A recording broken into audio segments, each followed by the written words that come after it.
जीवन में असली आनंद पाने का एक रास्ता है। किसी के सुख के साथ ही बनो या ना बनो, लेकिन किसी के दुख में मरहम बनने का मौका कभी मत छोड़ना। मैं हूं विनी आपके साथ। एक कहानी कहीं पढ़ी जो सच्ची है या नहीं ये तो पता नहीं, लेकिन अच्छी बहुत लगी, आपसे शेयर करती हूँ। कहानी एक पेड़ की। जंगल में एक पेड़ था, हरा भरा, फलों से लदा हुआ। जंगल में एक शिकारी आया शिकार करने के लिए। जहर से बना हुआ तीर लेकर आया था जानवरों को मारने के लिए। उसका निशाना चूका और वो तीर जाकर इस पेड़ को लग गया। अब धीरे धीरे पेड़ सूखने लगा, पत्तियां झड़ने लगी, फल फूल आना तो बिल्कुल ही खत्म हो गए। और इस वजह से उस पर रहने वाले जो पक्षी परिंदे थे वो भी उसे छोड़कर धीरे धीरे जाने लगे। लेकिन उस पेड़ के कोठरे में रहता था एक तोता जो सालों से उसमें रहता था। वो उस पेड़ को छोड़कर नहीं जा रहा था, बल्कि पेड़ की इस दुर्दशा के बाद तो उसने एक पल के लिए भी पेड़ को छोड़ना बंद कर दिया था। और धीरे धीरे दाना पानी ना मिलने से वो भी कांटे की तरह सूख गया था।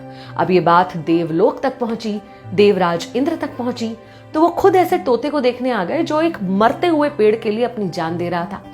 जब देवराज इंद्र धरती पर आए तो तोते ने उनको देखते ही पहचान लिया, प्रणाम किया। इंद्र ने कहा, भाई क्या कर रहे हो, क्यों इस पेड़ के लिए अपनी जान दे रहे हो? इस जंगल में बहुत सारे पेड़ हैं जो हरे भरे हैं, फल फूल हैं, सरोवर के पास हैं और उनके कोठरे में जगह भी है, तुम वहां जाकर क्यों नहीं रहते? उसने हाथ जोड़कर देवता से कहा कि देखिए देवराज, मैं इसी पेड़ पर पैदा हुआ, इसी पल पला बढ़ा और इसी ने मुझे मीठे मीठे फल दिए। कई बार इसने मुझे मेरे दुश्मनों से भी बचाया है। मैंने इसके साथ बहुत सुख भोगे हैं और मेरा यह मानना है कि जिसके साथ सुख भोगो, दुख भी उसी के साथ भोगना चाहिए। मुझे इसी में आनंद मिलता है। और आप देवता होकर मुझे ऐसी सलाह क्यों दे रहे हैं? मत कहिए ऐसा। अब उसकी बात से देवराज बहुत शर्मिंदा हो गए और उन्होंने कहा कि तुम्हारी सोच बहुत ऊंची है, मैं बहुत प्रसन्न हूं, मांगो, मुझसे तुम क्या मांगना चाहते हो? तब उसने कहा कि आप मेरे इस पेड़ को फिर से हरा भरा कर दीजिए।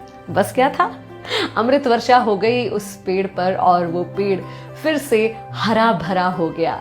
उसमें फल भी आ गए, फूल भी आ गए, जान भी आ गई, रंगत भी आ गई और उस तोते ने अपनी आखिरी सांस भी उस पेड़ पर ही ली। बुरा वक्त जब किसी पर आता है ना, तो उसकी हिम्मत टूटने लगती है। वो मानसिक रूप से, भावनात्मक रूप से बहुत कमजोर हो जाता है। और ऐसे में जब उसके अपने भी उसे छोड़कर दूर चले जाते हैं ना, तो वो और ज्यादा टूट जाता है।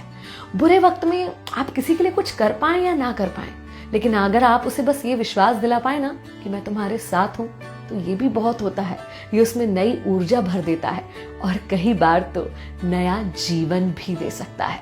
बहुत बुरा समय है हमारे आसपास, ऐसे में जरूरत है कि हम एक दूसरे का संबल बने, एक दूसरे को ये विश्वास दिलाएं कि हम हैं तुम्हारे लिए और तुम्हारे साथ कुछ गलत नहीं होगा। मानिए मेरी बात, इस विश्वास में, इस प्रेम में, इस एकता में जो ताकत होती है ना, वो बड़ी से बड़ी विपत्ति को दूर कर सकती है। मैं हूं विनी, चलो आज कुछ अच्छा सुनते हैं।